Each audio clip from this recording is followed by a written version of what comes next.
네, 오늘 오후 광장 예배는 의성팀 보고회 순서로 드려집니다. 그래서 훈련 잘 받고 또 아울리치까지 잘 마치고 온 17기 학생들과 간사님들 그리고 의성팀 위해서 우리 큰 박수로 다시 한번 격려하도록 하겠습니다. 우리 17기 형제 자매님들은 서로를 위해 또 각자를 위해 박수를 치시기 바랍니다. 네, 참 잘하셨다고 생각이 되고요. 마늘만 많이 먹고 왔을 줄 알았는데 네, 대단한 은혜를 많이 누리고 왔더라고요. 그래서 기대하셔도 좋을 것 같습니다. 그래서 오늘 오후 설교는 의성팀을 중심으로 해서 설교를 하고자 합니다. 우리 사람들 가운데 보면 이제 완벽하게 살고자 하는 욕망을 또 열망을 가진 사람들이 있습니다. 그런데 그 사람들의 삶을 보면 삶에는 왠지 모르게 좀 긴장이 있고 또 어떤 때는 좀 예민한 구석들을 좀 살펴보고는 합니다.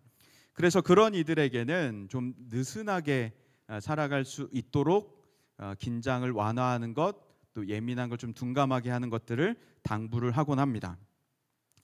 최근에 불과 며칠 전이었는데 한 식당에 갔어요. 시골 식당에 갔는데 보면은 이제 간혹 식당이 이렇게 끈적끈적한 데가 있잖아요. 식탁이.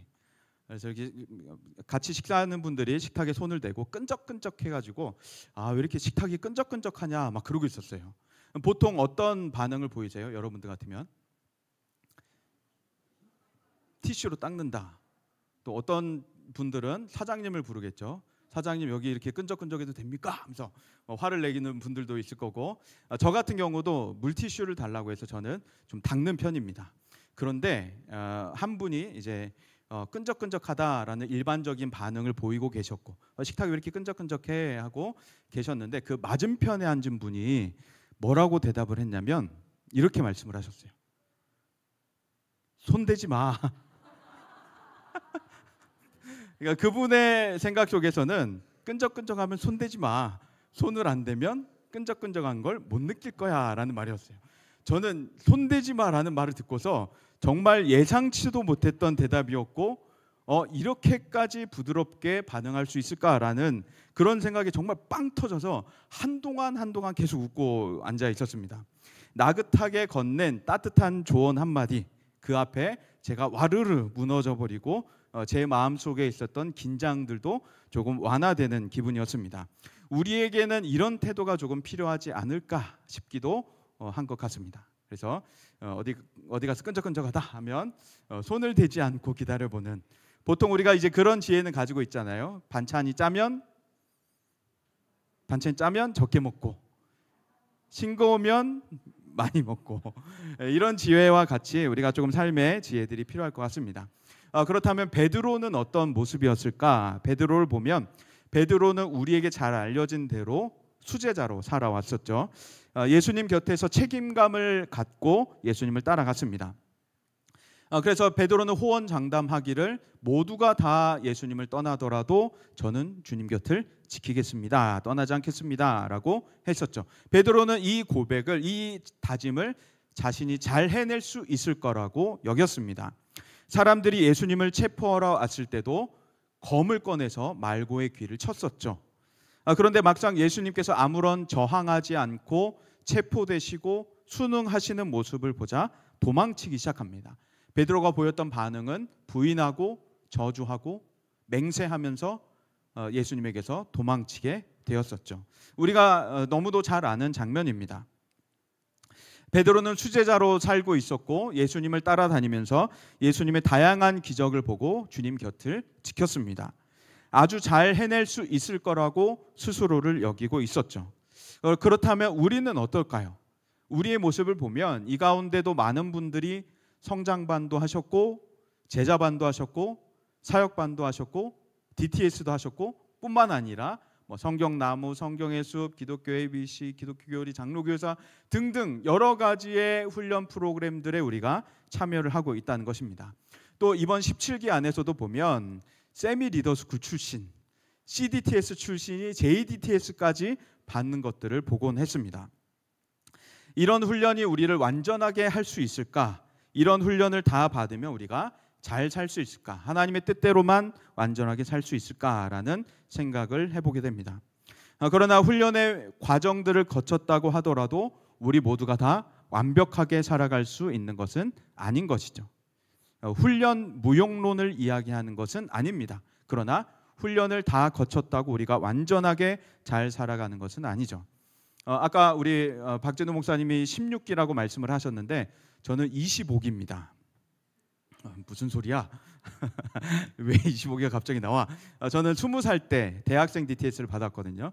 제가 받았던 기수가 25기였어요. 그래서 제가 DTS 간사님들에게는 나중에 25기 될 때까지 뭐 계셔 주시고 제가 그때 뭐 놀러 올게요 막 이런 얘기들을 종종 하곤 했었는데, 어쨌건 그때 20살 때 12월에 DTS에 들어가서 21살에 수료를 했어요.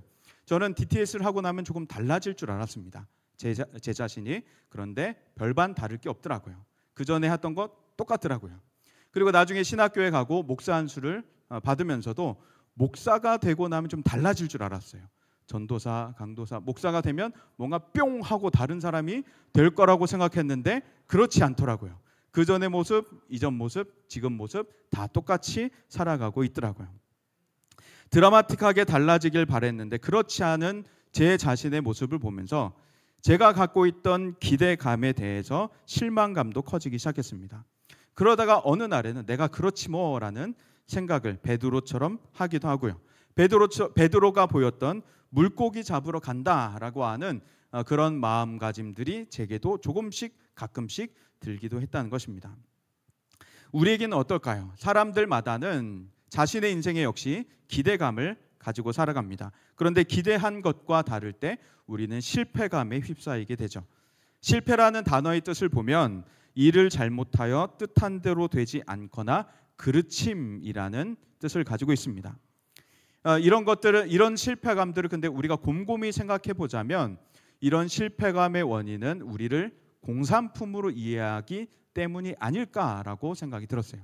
제가 제 스스로를 나는 왜 목사가 됐는데도 이전과 같을까라는 생각 저변에는 목사라고 하는 사람의 이미지를 공산품처럼 찍어내고 있기 때문에, 목사는 다 같이 왼손에 성경책을 끼고 할렐루야, 목소리를 깔고 머리를 2대8로 넘기고 항상 정갈한 모습으로 다녀야지 목사다라는 제 생각 속에 고정관념이 있지 않았나라는 생각입니다.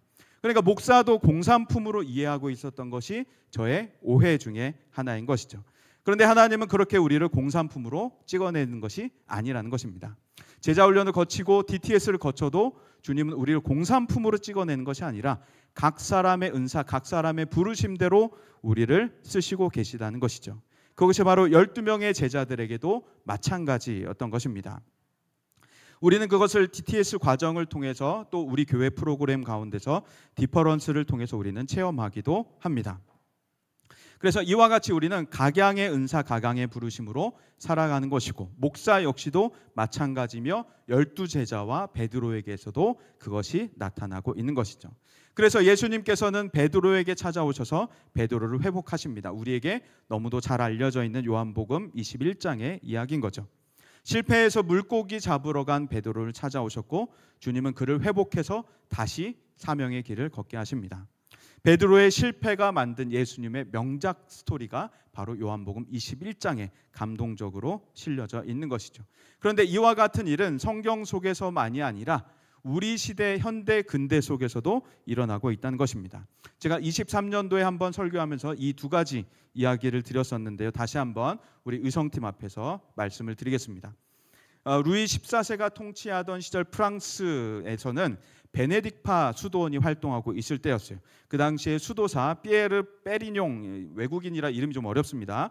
수도사 피에르 페리뇽이 있었는데 그는 오빌리라고 하는 지역의 수도원에서 있었어요. 그 수도원 안에서 무슨 일을 했냐? 출납계를 관리를 했었고 그 다음에 와인 저장소를 관리를 했었습니다. 이가 활동하던 지역의 지방의 이름은 쌍파뉴라고 하는 곳인데 이 쌍파뉴 지방은 이 와인을 가을에 주조를 했었습니다. 왜냐하면 겨울에는 발효가 멈춘다고 해요. 그래서 가을에 담가 놓으면 그 다음에 봄쯤이 돼서 이 와인이 잘 숙성이 된다고 합니다. 그런데 이 피에르 페리뇽이 있는 곳에 스페인에서 온 한 수도사가 있었는데 그 수도사는 자신의 물병에 코르크 마개를 덮어뒀던 거예요. 코르크 마개로 막아뒀었고, 이 코르크 마개가 좋아 보여서 피에르 페리뇽이 자신의 와인 저장고에다가 와인병에 코르크 마개를 다 씌워놓은 겁니다. 그리고 가을에 와인을 담가뒀고 코르크 마개가 잘 정착해서 있었는데, 이제 봄이 되면서 사건이 벌어집니다. 봄이 되면서 그 안에 탄산가스가 막 나오기 시작하는데, 코르크 마개가 탄산가스를 밖으로 숨쉬듯이 호흡을 시켜주지 않으니까 그 병 안에서 탄산가스가 팽창하게 되었고, 결국 봄이 되면서 그 와인병들이 깨져버린 거예요. 그래서 그 와인병 안에 있던 와인들이 흘러나와서 저장고에 가득하게 됐습니다. 그런데 이 피에르 페리뇽은 거기서 호기심에 이것이 무슨 맛일까 하고 손으로 떠다가 한 모금을 마셔봤는데, 그가 이 와인 맛에 대해서 뭐라고 평가하냐면 이렇게 평가하고 있습니다. 마치 하늘의 별을 마시는 것 같다라고 했습니다. 이와 같은 맛을 이전에도 못 느껴봤고 너무도 맛있었다라고 해서 이 방법을 계속 사용해야겠다라면서 쌍파뉴 지방에서 와인병에다가 코르크 마개를 씌우면서 와인을 제조하기 시작했고, 이것은 이제 이 쌍파뉴 지방, 프랑스어로는 쌍파뉴라고 부르는데 영어식으로 말하면 이 지방의 이름이 샴페인이 되는 겁니다. 그래서 와인을 잘못 담궈서 샴페인으로 만들어 놓은 그 첫 지방이 바로 이 쌍파뉴 지방의 피에르 페리뇽이었다는 것이고요. 이 사람은 코르크 마개를 잘못 씌워서 병이 깨졌고, 이 실수를 통하여서 세계적인 축제 음료가 나타나게 됐다라고 하는 겁니다. 물론 저는 아직 샴페인을 먹어보진 않았습니다. 세계적인 축제 음료로 많은 이들에게 사랑을 받는 명음료수를 만들게 된 것이죠. 또 한 가지 일화가 있습니다. 화학자인 스펜서 퍼거슨 실버 3세라는 사람인데, 외국이니까 이름이 어려워요. 그냥 퍼 아저씨 이렇게 우리가 부르고, 항공기에 쓸만한 강한 접착제를 개발을 하려고 연구를 하고 있었습니다. 그런데 이 사람이 실수로 강한 접착제를 만들어야 했는데 실수로 약한 접착제를 만든 거예요. 그러니까 항공기에는 쓸 수가 없었던 거였죠. 그래서 이 사람이 이것을 가지고 3M이라고 하는 회사 안에서 이 접착제를 우리가 어떻게 활용할까 사람들이 회의하기 시작했습니다. 세미나를 열고 연구를 펼쳐 보이기 시작했어요. 그러다가 한 화학기술자 아트 프라이라고 하는 사람을 만나게 됐는데, 이 아트 프라이는 어떤 사람이냐? 교회에서 성가대 봉사를 하는 사람이었습니다. 그런데 교회에서 성가대 봉사를 하는데 매번 어떤 어려움을 겪었냐면, 악보를 넘겨야 되는데 매번 이 악보에 껴놨던 메모지가 땅으로 떨어지게 되는 어려움을 겪은 거예요. 그래서 곡을 찾아야 되는데 매번 곡을 못 찾고 헤매게 됐던 겁니다. 그런데 이 아트 프라이가 그 접착제 소식을 듣고 어떤 일을 벌였냐면, 자신의 메모지에다가 약한 접착제를 바르고 악보 사이사이, 성가대 악보 사이사이에다가 메모를 표시해뒀던 거예요. 그랬더니 어떤 일이 벌어졌냐? 뗐다가 붙일 수도 있고 또 다시 다른 데다가 붙일 수도 있는데, 붙였던 곳에 접착에 끈적끈적거리는 것이 남지 않았다고 합니다. 손대지 말라고 말씀하신 분을 진작 만났다면 조금 다른 결과가 나올 수도 있었는데, 그는 거기서 이 접착제라면은 이 메모지와 만나서 나와 같은 사람들이 아주 빛을 볼 수 있겠구나라고 하면서 만들었던 게 포스트잇이 된 겁니다. 그래서 지금 전 세계 많은 사람들에게 많은 유용한 쓰임을 받게 됐던 것이었죠. 실패한 쌍파뉴, 실패한 접착제는 이와 같이 인류사의 길이 남을 샴페인과 포스트잇이 됐던 겁니다. 실패가 만든 명작 스토리인 것이죠. 우리 인생도 그와 같을 줄 믿습니다. 이번에 훈련을 받은 우리 17기 형제 자매님들도 그와 같은 인생이 될 줄로 믿습니다. 그래서 우리가 무엇을 다짐해야 하는가? 우리는 완벽을 버리고 온전함을 추구해야 할 줄로 믿습니다. 우리는 완벽하려고 사는 사람들이 결코 아니죠. 완벽하게 살려고 해도 우리는 완벽할 수 없는 사람들이기 때문입니다. 우리는 완벽한 인생을 살려고 존재하는 것이 아니라 하나님의 은혜로 우리는 온전함을 추구하면서 그리스도를 닮아가는 온전함을 추구하면서 살아가는 사람들인 것입니다. 그래서 여러 훈련도 받았고 DTS도 받았기 때문에 내가 이제 뿅 하고 다른 사람이 될 수 있을 거야, 나라고 하는 사람의 신앙이 업그레이드 될 거야 라고 생각하지 않으셔도 괜찮습니다. 걷다 보면 우리는 흔들리기도 하고 또 슬럼프에 빠지기도 하고 어떤 때는 주저앉아 있기도 하고 일어날 힘을 못 얻을지도 모릅니다. 그러나 실수해도 실패해도 괜찮다는 것이에요. 베드로처럼 우리는 주님의 위로를 다시 얻어서 툭툭 털고 일어나서 우리는 다시 또 걸어가기 시작하면 되는 것입니다. 우리가 이와 같이 포기하지 않고 제자의 길을 계속 걸어갈 때면 우리도 샴페인처럼 되어서 하늘의 별과 같은 맛을 내는 사람이 될 것이고, 포스트잇과 같은 사람이 되어서 성가대 찬양을 도울 수 있는 명품 인생들이 다 될 것입니다. 그렇기 때문에 마지막으로 다시 한번 당부드리기는, 실패를 두려워하지 마시기 바랍니다. 실수를 인정하시기 바랍니다. 그리고 완벽하려는 마음을 버리시고 실패하더라도 다시 한번 일어설 수 있는 회복력을 갖고 신앙의 길을 계속해서 걸어나갈 수 있기를 소망합니다.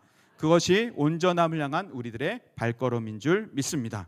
실패해도 괜찮다라고 스스로에게 계속해서 말씀해 주시고, 주님이 명작으로 빚어가고 있는 단계다, 과정이다라는 것을 늘 기억하고 살아가실 수 있기를 간절히 소망합니다.